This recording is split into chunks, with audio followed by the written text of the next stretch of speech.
스가랴가 보고 있는 오늘의 환상 이야기는 날아가고 있는 두루마리입니다. 이 두루마리의 크기를 이야기해주고 있는데 길이가 20규빗이고 너비가 10규빗이다 이렇게 말해줍니다. 오늘날의 크기로 이야기하면 한 규빗이 대략 50cm 정도 되니까 가로가 5m, 세로가 10m 정도가 될 것입니다. 이렇게 아라비안 나이트에서 봤던 그 날아다니는 양탄자 같은 그런 느낌이 아마 드실 수도 있을 것 같습니다. 사실 좀 이 너비와 길이에 대한 이 수치가 저한테는 조금 이렇게 뭔가 또 다른 이야기거리가 숨겨져 있지 않을까 하는 상상의 그 거리로 작용을 했습니다. 그래서 성경을 좀 이렇게 검색을 해보니까 이 똑같은 사이즈의 그 크기를 가지고 있는 것이 이렇게 몇 가지가 등장을 하더라고요. 그래서 여러분에게도 좀 소개를 드리고 싶습니다. 성경에 나오는 오늘 여기 환상에서 나타난 두루마리와 똑같은 사이즈의 다른 것은 먼저는 열왕기상 6장에 나옵니다. 열왕기상 6장에 보면 솔로몬이 그 아버지 다윗의 뒤를 이어서 예루살렘 성전을 건축을 하죠. 그 성전 건축에 관한 기술이 나와 있는데 그 중에서 성전 앞, 그러니까 그 성소 앞 주랑의 그 길이가 20규빗이고 너비가 10규빗이다 하는 얘기가 나옵니다. 그 주랑은 우리 요즘으로 치면 현관을 말합니다. 우리 교회도 이렇게 들어올 때 보면 그 앞에 이렇게 현관이 있죠. 근데 그 현관 앞에 보통 이렇게 이제 그 약간의 지붕을 좀 씌워서 앞에 기둥을 두고 이렇게 들어오는 입구에 그 좀 튀어나온 부분이 있죠. 그 부분을 주랑이라고 하는데 예루살렘 성전 여러분 혹시 이 설계도를 보신 분들도 아마 있으실지도 모르겠는데 그 주랑 그 앞에는 보아스와 야긴이라고 하는 두 기둥이 세워져 있고, 그러니까 이스라엘 민족을 대표하는 그 두 기둥이 세워져 있고 현관에까지 그렇게 이제 주랑이 이렇게 덮여져서 사람들이 이제 그것을 통해서 그 주랑을 통해서 성전으로 들어가게 되어집니다. 이 성전의 주랑이라고 하는 개념을 한번 상상을 해보면 여러분들이 그 주랑 앞에 서면 어떤 마음가짐을 갖게 될까요? 성전 앞에 섰을 때에 고대 사람들, 특히 이 당시의 사람들은 어떤 마음가짐으로 성전을 드나들었을까?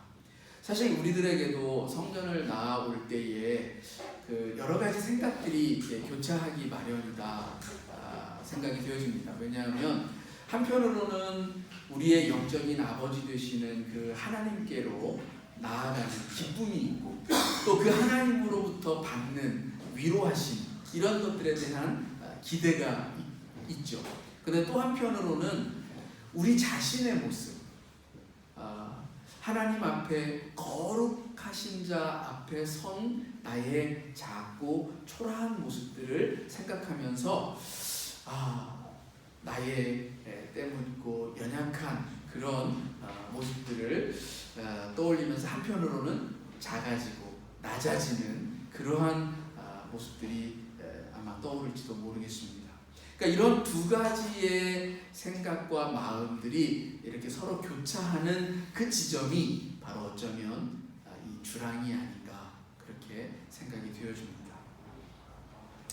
두렵고 떨리는 마음, 그러면서도 한편으로는 기쁨과 소망과 기대를 가지고 나오는 이 공간의 자리, 한번 이것을 좀 염두에 두면서 또 오늘 말씀을 같이 나누기를 원합니다. 두 번째는 이 두루마리와 똑같은 크기가 또 하나가 있는데요. 그것은 솔로몬의 성전 뜰에 만든 노스로 만든 제단입니다. 역대하 4장 1절에 보면 이 놋 제단의 길이가 20규빗이고 너비가 20규빗이고 높이가 10규빗이다 이렇게 되어 있습니다. 그러니까 우리가 위가 아니라 측면에서, 그러니까 성전을 향해서 성전 뜰을 지나갈 때 그 성전 뜰에 놓여진 그 놋제단을 측면에서 보겠죠. 그 측면에서 봤을 때 옆에 측면의 크기가 지금 여기 이 두루마리의 크기와 똑같은 것입니다.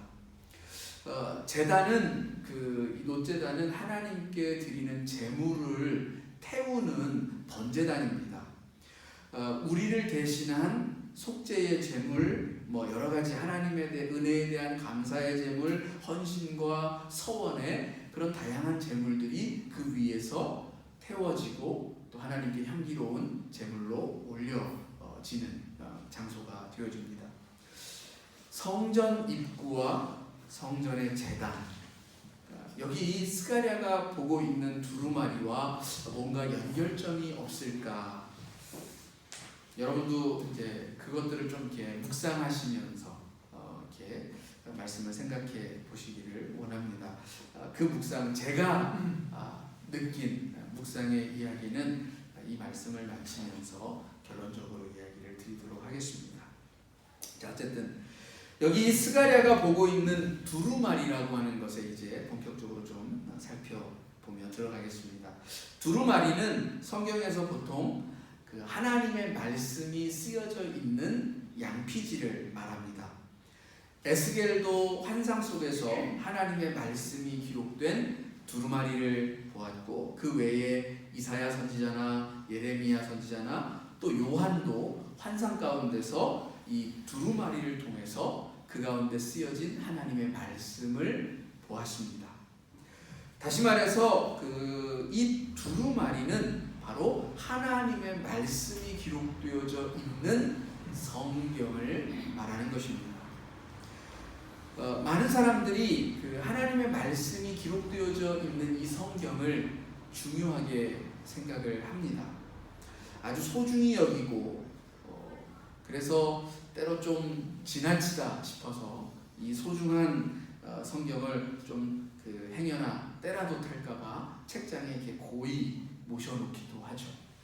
정작 중요한 것은 우리가 이 보이는 외형적인 성경을 소중히 다루는 게 중요한 것이 아니라 그 속에 어떤 말씀이 있고 그 말씀이 나에게 무엇을 이야기하고 있는가, 사실은 그게 더 중요한 본질이 아니겠습니까? 성경은 하나님이 쓰셨습니다. 그래서 우리는 모두가 다 그것을 굉장히 중요하다라고 믿고 있습니다. 그런데 성경을 읽다 보면 우리에게 참 위로가 되고 감사가 되고 정말 은혜가 되어지고 나를 기쁘게 하고 소망 가운데서 기대를 품게 하고 또 다양한 내 속의 열망들을 끄집어내는 그러한 좋은 말씀들로 채워져 있는 그런 말씀들을 읽을 때가 있습니다. 그런데 반면에 그와 정반대의 말씀들을 읽을 때도 있죠. 마치 나에게 책망하시고 나를 향해서 징계하시고 나에게 꾸중하시고 나로 하여금 심히 가슴이 멍들 정도로 아프게 하시는 그러한 말씀들을 우리는 만날 때도 있습니다.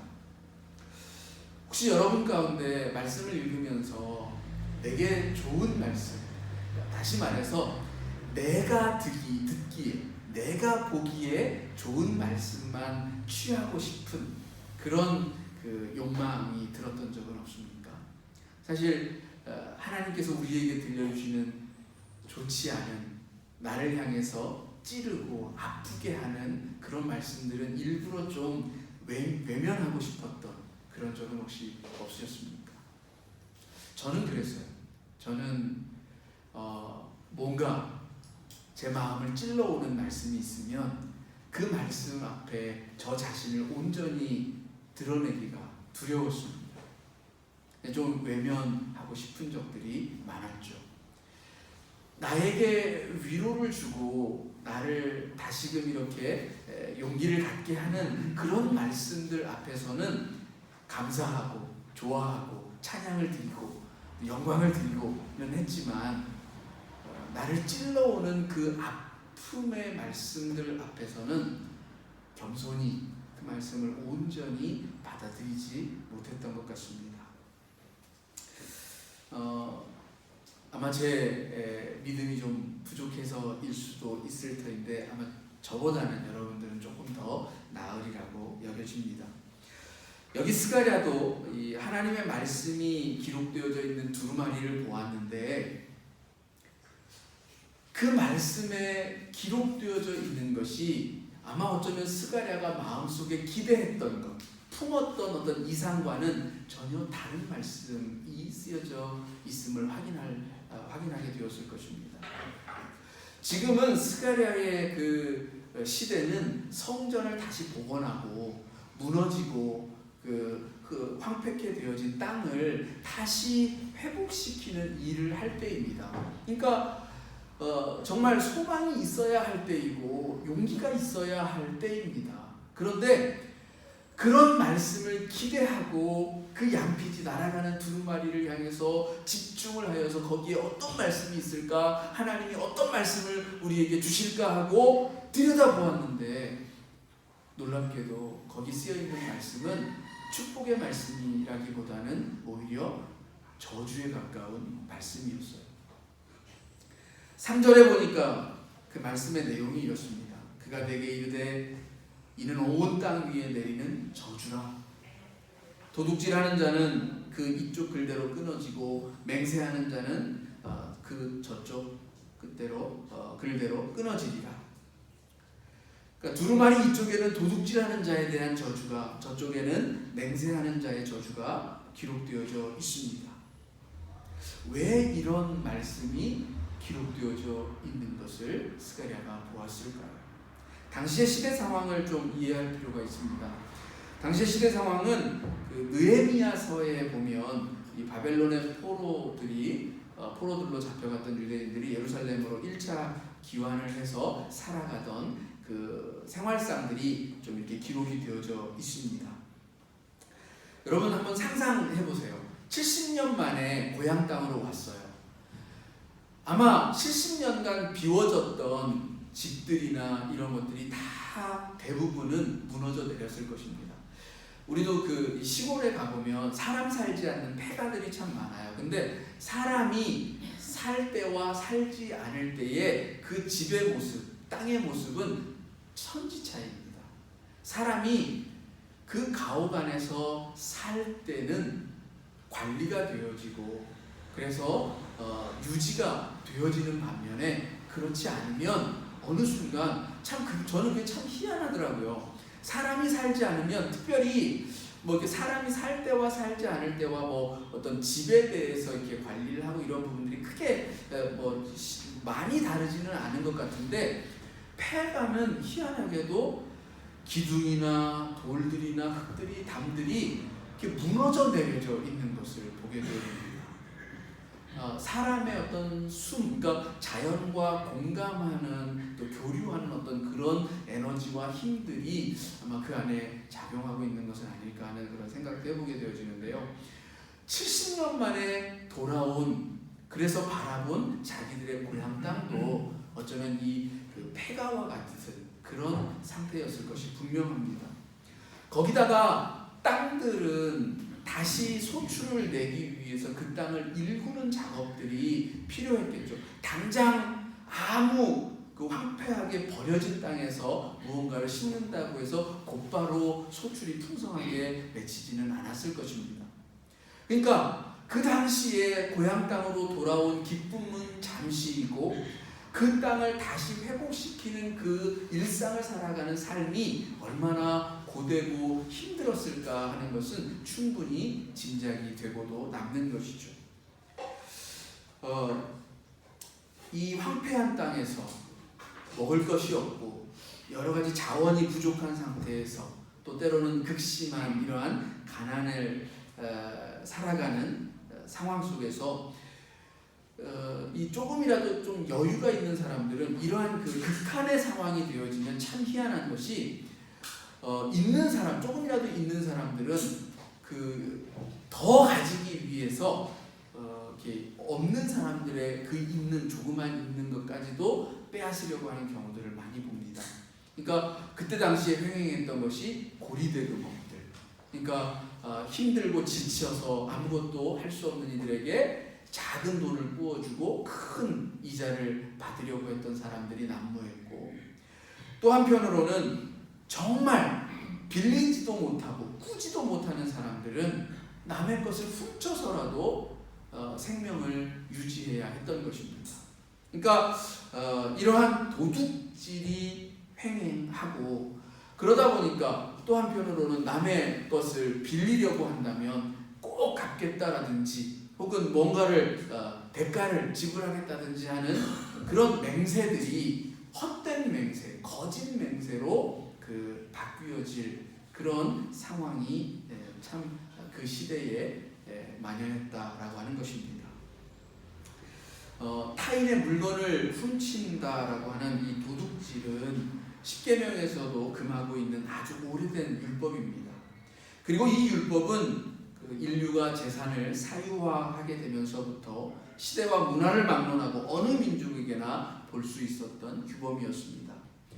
도둑질을 금하는 근본적인 이유는 그것이 정당한 목적에서가 아니라 탐욕으로 인하여서 일어나는 행위이기 때문에 그렇습니다. 가난한 자만 도둑질을 하는 것이 아닙니다. 오히려 가진 자들이 더 많은 것을 도둑질하는 것입니다. 원래 하나님의 방식은 어떤 것이었을까요? 하나님의 방식은 사실은 우리 안에 남의 것을 빼앗고자 하는 탐욕 그 자체를 좀 없애기 위한 방식으로 하나님의 경제 원리는 작동을 하고 있습니다. 성경 속의 하나님은 이스라엘 12지파에게 골고루 땅을 분배하셨습니다. 심지어 하나님은 광야에서 만나를 주실 때에도 가족의 수만큼 똑같이 가져가게 했습니다. 모두가 같은 조건을 가지고 있다면 남의 것을 훔쳐야 할 일단 첫 번째 이유는 많이 사라지게 되는 것입니다. 그런데 우리 인생살이가 꼭 그렇지만은 않아요.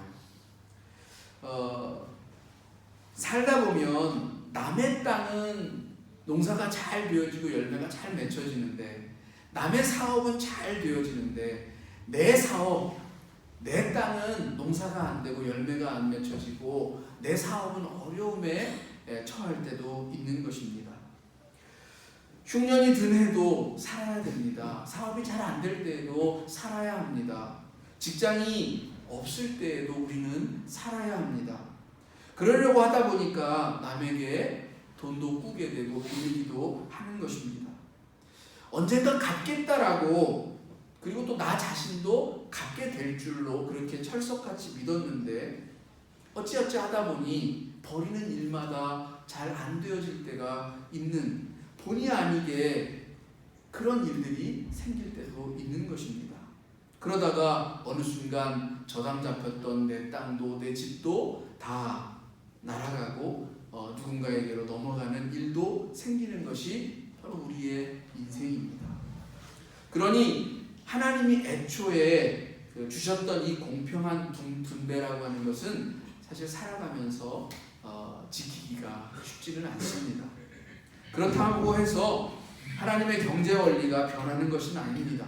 하나님은 그래서 매 50년마다 희년을 주셨고 그 희년을 통해서 다시 한번 자신의 그 잃어버린 삶의 어려움 때문에 남에게 어쩔 수 없이 주어야 했고 빼앗겨야 했던 것들을 다시 회복할 수 있도록 해주셨습니다.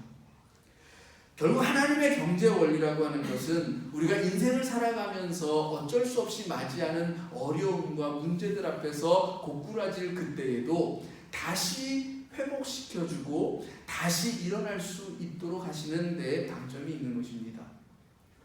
결국 그것은 오늘날 우리 현대사회로 말하자면 올바른 재의 그 부의 재분배를 통해서 부자와 빈자의 차이를 조금이라도 줄이고 중산층의 이 계층을 좀 더 두텁게 만들어서 사회적인 차별들이, 그래서 서로 간의 갈등들이, 분쟁들이 좀 더 줄어들게 하는 것, 이것이 바로 이 하나님의 마음, 하나님의 경제적인 원리. 그래서 서로의 그러한 이런 마음들이 합쳐져서 타인의 것을 탐하지 않는 그런 세상을 만들어가는 것이 하나님의 뜻이라고 저는 생각을 해봅니다.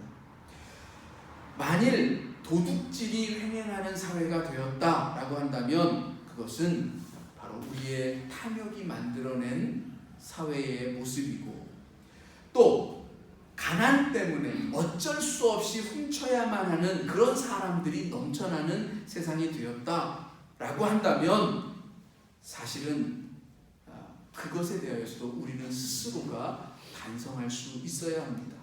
장발장의 이야기가 생각이 날지도 모르겠습니다. 배고픈 사람이 훔친 빵, 그것은 사실은 우리 모두의 죄악이 될 수 있습니다. 우리 모두의 탐욕이 될 수 있습니다. 내가 탐욕을 부림으로 인하여서 누군가가 먹어야 할 빵마저도 내가 가졌기 때문에 그는 먹지 못하는 일이 생겼다라는 의미에서 본다면 우리 사회 공동체 전체의 책임이고 우리의 아픔이요, 우리의 슬픔이 될 수 있는 것입니다. 그럼에도 불구하고 이 도둑질이라고 하는 그 자체로는 죄가 안 된다라고는 할 수 없습니다. 분명히 그것은 죄입니다. 도둑질한 자의 상황이나 그 존재에 대한 연민이나 동정, 이해는 가질 수 있습니다. 잠언 6장 30절에도 도둑이 만일 줄일 때에 배를 채우려고 도둑질하면 사람이 그를 멸시하지는 않는다라고 했습니다. 그러나 그 때문에 훔치는 그 행위마저 정당화되는 것은 아닙니다. 사람은 미워할 수 없겠지만 그러나 분명 그 죄는 우리가 미워해야 하는 것입니다. 지난주에 환상 속에서 누더기 옷을 걸친, 냄새나는 옷을 걸치고 하나님 앞에 선 여호수아의 환상 이야기를 나누었습니다. 하나님은 그 여호수아를 변호해 주시지만 그가 입고 있는 냄새나고 더러운 그것은 분명히 벗겨져야 하는 것입니다. 하나님은 죄악에도 불구하고 우리를 사랑하십니다. 그러나 그 죄만큼은 맹렬하게 분노하시고 그 죄에 대하여서는 저주하신다는 것입니다. 말씀드렸듯이 우리가 죄를 지었다라고 해서 우리를 사랑하지 않는 것은 아닙니다. 우리의 존재 자체를 미워하시는 게 아니라는 것입니다. 죄를 지은 그 죄인임에도 불구하고 우리를 사랑하신다는 것입니다. 그렇다고 해서 우리가 행한 그 죄악까지 사랑하는 것은 아니라는 것입니다. 하나님은 우리를 자녀처럼 대하신다고 했죠. 여러분의 자녀가 잘못된 일을 행했다고 해서 그 자녀에게 그 자녀 자체를 미워하는 것보다는 그 자녀가 행한 그 잘못을 미워하고 또 미워하도록 만드는 것이 우리의 책임이지 않겠습니까? 도둑질이 많이 일어나는 사회라고 하는 것은 결국 부의 분배가 잘 이루어지지 않는 사회입니다. 반대로 분배가 잘 이루어지지 않아서 불평등한 사회가 되면 될수록 도둑질은 더 많아질 것입니다. 그러므로 도둑질이 일어나는 것은 우리의 탐욕으로 인해서 점점 더 불평등한 사회를 만든 바로 우리의 책임이 있다는 사실을 잊지 않았으면 합니다. 하나님은 바로 그런 죄악된 행위들을 지금 저주하고 계시는 것입니다. 그리고 또 두루마리의 저쪽 글에는 맹세하는 자의 저주가 기록되어 있다고 했습니다. 맹세하는 자는 어떤 자인지 4절에 좀 더 자세하게 언급이 되어져 있는데 거기 보면 이렇게 되어 있습니다. 내 이름을 가리켜 망령되이 맹세하는 자. 그리고 여기 이 망령되다라고 하는 말의 뜻이 무엇인지 성경의 용례들을 좀 찾아보면 이렇습니다. 먼저 모세에게 십계명을 주시면서 하나님은 당신의 이름을 망령되이 일컫지 말라라고 했습니다. 여기서 망령되다라고 하는 말은 함부로 입에 담는 일을 말합니다. 그러니까 고대 사회에서 이스라엘 백성들은 하나님의 이름을 함부로 소리내어서 말할 수 없었습니다. 야훼의 이름도 발음을 할 수 없는 자음으로만 기록이 되어졌고, 입으로 하나님을 부를 때에는 주님, 주 이렇게 말하도록 되어져 있었습니다. 그리고 또 그 여호와의 이름은 오직 그 하나님이 말씀하실 때에 나 여호와가 말하노라 라는 형식으로 사용이 되어졌고, 심지어 이 성경을 필사하는 사람들조차 여호와라고 하는 이름이 나오면 그 단어를 쓰기 전에 몸을 씻고 기도를 한 후에 기록했다라고 할 정도입니다. 그만큼 하나님의 이름은 거룩한 것이었고 함부로 말해서는 안 되는 것이었습니다. 두 번째 용례는 잠언서 19장 28절, 디모데전서 4장 7절, 또 디모데후서 2장 16절 등등의 많은 곳에 나타나 있는데, 거짓을 말하는 것을 망령되이 말하는 것으로 그렇게 표현하고 있습니다. 그리고 또 다른 용례는 잠언 21장 24절에 기록되어져 있는데, 무례하게 하고 또 교만하게 행하는 것을 망령되이 말하는 것으로, 또 행하는 것으로 그렇게 언급을 하고 있습니다. 그러니까 이 하나님께서 그 저주하시는 망령되다라고 하는 것은 함부로 말하고 거짓으로 말하고 또 그 교만하고 무례하게 말하는 것, 이것을 망령되이 말하는 것이다. 그리고 하나님은 그것을 싫어하신다라고 하는 것입니다. 맹세라고 하는 것은 반드시 행하겠다라고 하는 약속입니다. 그런데 그 맹세를 망령되이 말했다라고 하는 것은 거짓 약속으로 만들었다는 말입니다. 예레미야 선지자는 이스라엘 백성들이 행하는 삶을 보면서 이렇게 말했습니다. 5장 2절에, 예레미야서 5장 2절에 그들이 여호와께서 살아계심을 두고 맹세할지라도 실상은 거짓 맹세니라. 그러니까 하나님이 살아계신다라고 하면서도 거짓된 맹세를 한다는 것입니다. 그것은 말만 하나님이 살아계시다라고 할 뿐이지 실상은 하나님이 죽은 것처럼 행하고 있다는 말입니다. 다시 말해, 많은 사람들이 하나님이 살아계시다라고 심지어 간증까지 하고 있지만 실제적인 삶에 있어서는 하나님이 전혀 살아있지 않은 그런 삶의 모습을 행하고 있다는 것입니다. 그런 이들을 하나님께서 그의 집과 나무와 돌을 다 사르겠다라고 하는 것입니다. 여기 이 집과 그 나무와 돌이라고 하는 것은 사실 한 세트입니다. 사람이 주거하는 공간을 만들 때 사용되어지는 것이 바로 이 나무와 돌입니다. 건축물을 말하는 거죠. 사람이 세운 것. 그런데 그것을 하나님께서 다 남김없이 모두 잿더미로 만들겠다라고 하는 것입니다. 우리가 살아가는 삶의 자리가 잿더미와 같이 변해버린다. 얼마나 슬픈 일이겠습니까? 하나님을 망령되이 만들고 우리의 맹세가 거짓 맹세가 되어지고 우리의 삶이 하나님의 뜻과는 전혀 정반대에 있을 때 우리가 열심히 세우고자 했고 우리가 자랑할 만큼 자랑하고 싶은 그 마음으로 열심히 건축하였던 그것들이 다 사그라질 것이다라는 것입니다. 여러분, 예루살렘 성전을 다시 회복시키고 성벽을 다시 회복시키는 것은 하나님의 힘으로 해야 한다라고 말씀을 드렸습니다. 우리의 힘, 우리의 능력으로 행하려고 하는 것 안 된다라고 분명하게 말씀을 드렸습니다. 우리는 하나님 앞에서 거짓된 삶으로 도둑질하고 거짓 맹세하고 남을 속이는 삶으로 우리의 삶의 공간들을 세워가면서 그것들을 통해서 하나님께 자랑하려고 하고 있는 위선적인 모습을 갖고 있는지 모르겠습니다. 하나님은 그와 같은 위선적이고 거짓되어진 것들을 다 사르겠다라고 하는 것입니다. 시간이 많이 지나서 이제 앞에 처음에 서두에 말씀드렸던 성전 입구와 제단 두루마리의 연결점을 이제 좀 제 결론적으로 좀 말씀을 드려야 될 것 같습니다. 성전은 성경에서 나의 집이다 이렇게 말씀하죠. 주님이 말씀하신 것처럼 우리의 몸이 곧 하나님이 거하시는 성전이기 때문에 그렇습니다. 이제 내 집에 두루마리가 날아 들어올 것입니다. 그 두루마리에 적혀 있는 말씀은 내 집을 다시 살리고 회복시키는 말씀일 수도 있고, 내 집을 완전히 다 무너뜨리고 완전히 잿더미로 만들어버릴 말씀일 수도 있습니다. 지금 저 두루마리가 내 몸된 성전 입구에까지 이르렀습니다. 그리고 바로 그 앞 제단 위에서는 내가 드린 제물이 타고 있습니다.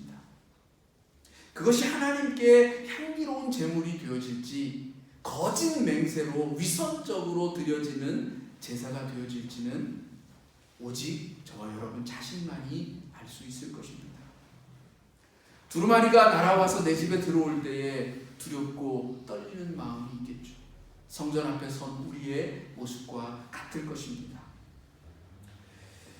하나님의 말씀은 향기나는 꿀과 같다가도 나의 폐부를 찌르는 검과 같기도 합니다. 그 말씀이 무엇일지, 여러분에게는 어떠한 말씀으로 다가오실지 저는 모릅니다. 그러나 분명한 것은 그 말씀이 내게 꿀송이와 같이 달고 샘솟는 그 기쁨의 샘물같이 느껴지신다면, 샘물을 계속해서 퍼내어야 계속 물이 나오는 것과 같이 여러분들도 그 샘물을 계속 퍼내어서 마시기 바랍니다. 하나님의 말씀을 계속해서 캐내어 얻는 보화처럼 여기시기를 바랍니다. 혹 그 말씀이 여러분을 찔러오는 가시와 같고 검과 같다라고 하면 그 앞에서 겸허히 무릎 꿇고 기도하며 회개할 수 있는 저와 여러분이 되어지기를 원합니다. 그것이 오늘 이 날아오는 두루마리 앞에 선, 그리고 그 두루마리에 쓰여져 있는 말씀을 보고자 하는 우리들의 삶의 자세가 아닐까 생각되어집니다. 기도하시겠습니다.